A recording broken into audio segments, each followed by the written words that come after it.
Olá a todos, muito bem-vindos a mais um vídeo. Essa posição ocorreu no jogo número 2 da final do Campeonato Brasileiro 2017-2018. A 84ª edição. E essa partida de brancas estava jogando Alexandre Fier, um dos finalistas, e de negras o grandmestre Kriko Sevag-Mekhtarian. E aí o Fier já tinha vencido a primeira partida de negras e o segundo jogo estava caminhando de forma bem calma, bem tranquila, padrão. Eu até achava que ia ser empate, mas até o momento que a gente chega nessa posição aqui no final de damas. Finais de damas sempre são muito complexos, e aí o Fier aqui está com seu peão sendo atacado pela dama negra. Ele precisa fazer alguma coisa por ele, então ele avançou o peão para B5. Claro, não só avançando o peão, mas também tirando ele do ataque da dama. E aí a dama veio para B4, atacando o peão novamente. E aí é preciso ser feito alguma coisa, porque claro, você não quer perder esse peão. As brancas, elas têm uma certa chance de vitória, assim, não que as brancas estejam claramente melhores nessa posição, mas devido ao fato desse peão estar afastado dos outros, faz com que ele tenha um certo valor a mais, porque ele está longe da briga. Só a dama que pode tentar parar ele. Então ele tem o seu valor. Se ele tivesse aqui em F2, eu acredito que os jogadores teriam acordado o empate muito cedo. Mas ele aqui, ele é interessante. Então o Fier tem que defender ele. E qual a melhor maneira de defender com a dama? A melhor maneira, que foi o que o Fier jogou, é jogar o lance dama B8. Por quê? Porque você não só defende o seu peão, mas também você controla casas muito importantes, como por exemplo D6 e F4, que são casas onde a dama das negras poderia dar cheques perpétuos no rei branco, que tem que ter muito cuidado. Essa configuração aqui, com esses peões desse jeito, e o rei com essa diagonal exposta para levar cheques aqui, e aí ficaria alternando, né, com cheques nessa diagonal, em alguma dessas duas casas, e na primeira fileira. O que é que acontece? As brancas precisam ter muito cuidado também com esse cheque perpétuo, que é uma estratégia das negras de empatar o jogo. E aqui nessa posição, com dama B5, o Kriko acabou jogando o lance G5, e esse lance simplesmente desmorona toda a posição das negras.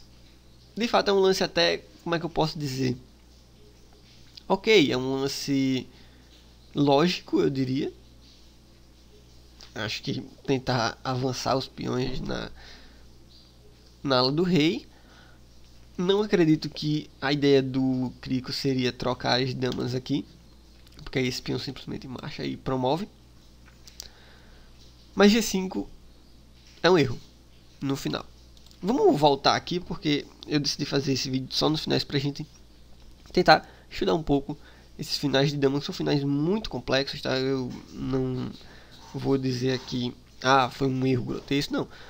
É um final complexo, muito complexo. Você tem que estar atento a muitos fatores. E além disso, jogar com pouco tempo no tabuleiro, né? Com pouco tempo no relógio, como os jogadores estavam jogando já no final da partida, é muito complicado. Mas a maneira correta talvez seria simplesmente aguardar um pouco, jogando rei G7.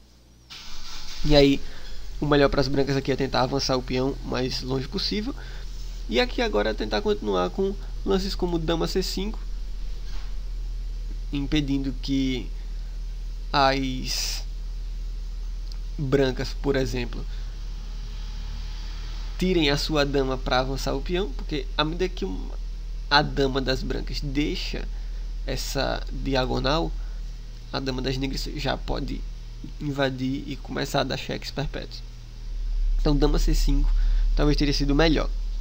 O ponto é que, voltando aqui, depois de B6, se as negras tentam o mínimo lance, por exemplo, vamos supor que elas pensam, vou deixar minha dama aqui porque ela está ainda atacando o peão, então eu posso, sei lá, tentar avançar algum dos peões, né? Porque se eu tenho uma maioria aqui, 3 contra 2, eu posso tentar, quem sabe, algumas trocas, enfim, tentar criar meu próprio peão passado, mas o mínimo deslize, por exemplo, como o lance H5, leva a partida todinha por água abaixo.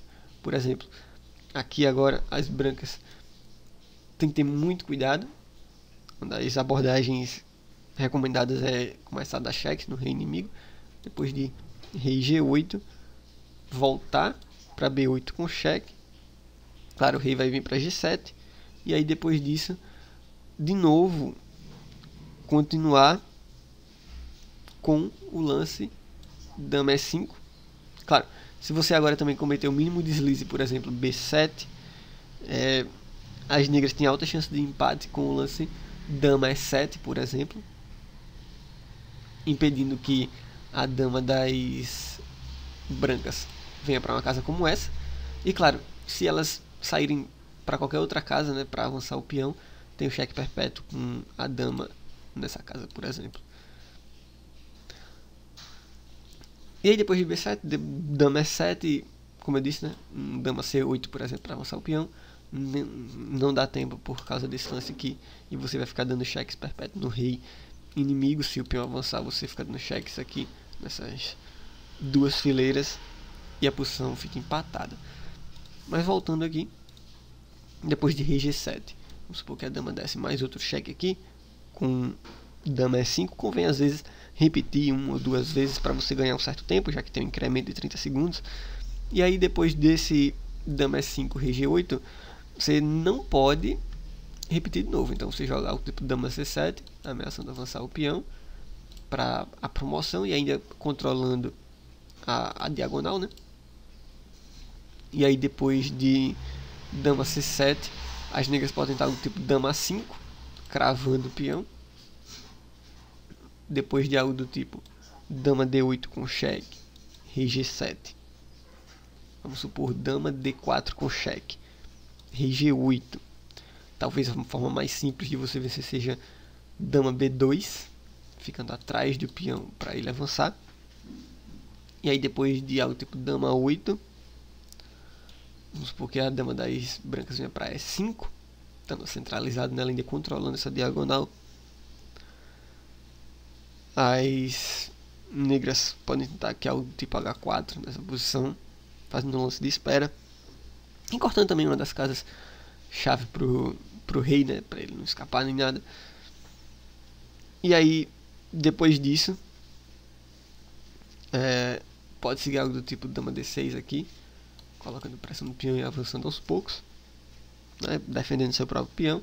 Depois de algo do tipo G5, dama E7, as brancas têm que ter muita paciência nesse finais de dama, a vitória não é imediata.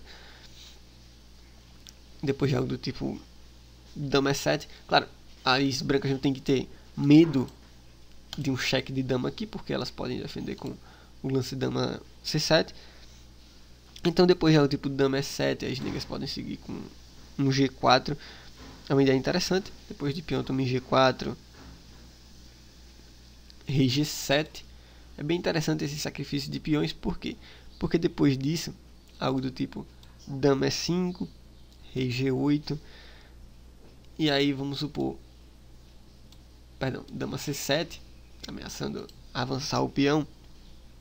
As negras têm que jogar novamente dama A5, cravando. E aí você percebe que a forma das brancas fazer algum progresso agora sabe como? É uma coisa incrível você jogar o lance G5. Primeiro, se a dama deixar o posto dela, o peão vai avançar, né? E você vai acabar promovendo o peão. Então, claro, as negras não querem tomar, elas podem fazer um lance qualquer. Claro, elas não vão mover a dama, porque aí sai a cravada. E aí se algo do tipo H3, simplesmente G6, entregando o peão. Muito importante você eliminar esse peão F7. E aí depois que o peão toma, você não tem nenhuma barreira protegendo seu rei. E aí você pode jogar algo do tipo dama B8 com cheque, e depois de algo tipo rei G7, simplesmente dama A7 cheque, E aí você tem que trocar as damas agora. E aí depois que o peão capturar, ele vai promover em seguida. Então, a ideia vencedora, você vê, demorou quase 20 lances pra gente chegar na ideia vencedora. Tá entendendo? Mas, e é uma ideia bem complexa, né? Que é só com muito treino, eu acredito que os jogadores poderiam ver e tudo isso. Mas eu vou te mostrar o que seguiu na partida, tá? Voltando aqui, nesse lance, depois de... Aqui não seguiu o lance rei G7, seguiu o lance G5, tentando expandir um pouco na ala do rei, mas isso é um equívoco, tá? As brancas conseguem avançar o seu peão, e depois disso o Crico teve a ideia de tentar trocar alguns peões com G4, mas aí simplesmente dama C7 ainda é a vencedora. Você praticamente nem tem como parar a promoção desse peão aqui. E além disso você está ameaçando tomar esse peão também com cheque. Então depois de dama C7 seguir o peão, tomou o peão em H3, B7, a promoção aqui está quase inevitável. Praticamente é inevitável, não tem como evitar essa promoção. Depois de peão, tomou o peão em G2, a dama tomou o peão em F7, rei para H8, a dama vem para 8 com cheque, rei H7, e aí você simplesmente promove para a dama no próximo lance. E aí as brancas têm uma vantagem vencedora. Esse peão aqui, além de estar desprotegido, ele não serve de muita coisa, visto que o mínimo deslize das negras agora, por exemplo, fazendo um lance para tentar defender o peão, sei lá, elas levam um mate muito fácil com dama aqui, por exemplo. Então, depois de B8 promovendo para dama, o Crico acabou promovendo também o seu peão. O rei, claro, tem que tomar, é obrigado. E aí, ele começou a dar cheques para tentar empatar, mas aí a estratégia vencedora das brancas é só subir o rei agora.